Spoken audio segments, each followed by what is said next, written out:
Her kommer gerne dinglebær, dingle dingle dinglelær. Han laver det alt på sin egen måde, så hæng nu på, for det går det ikke, yeah. Goddag og velkommen til denne video. I dag skal vi tale om julebukken. Herhjemme har vi en lille buk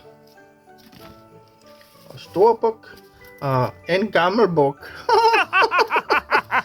Men vidste du godt, at julebukken, den går faktisk helt tilbage til vikingetiden.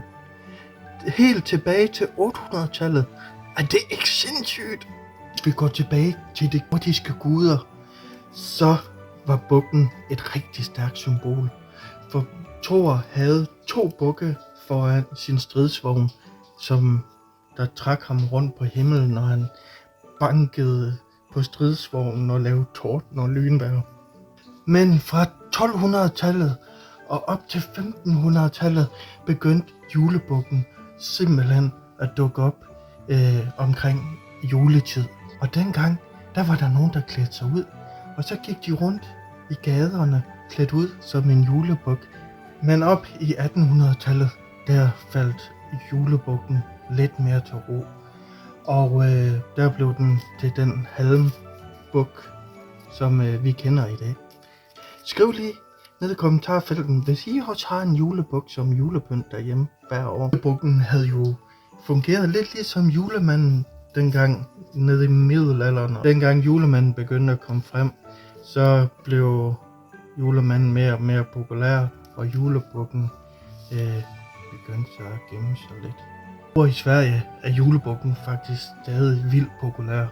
De har for eksempel en, nu må jeg rette mig, hvis I kommer fra Sverige, men den hedder Gulvar julebukken, som de brænder af næsten hver år. Hvis vi snakker lidt om julelegen omkring bukkene, så klædte folk sig ud, der dengang det var populært og lang tid før julemanden. Og så gik de rundt fra hus til hus, der i juledagene, og så larmede de, og så fik de mad og øl og snacks og snaps. Og lidt ligesom nissen, gav man ikke julebukken noget, så blev der ballade. Men de havde det sjovt, og det er det vigtigste, og det var sikkert vildt hyggeligt.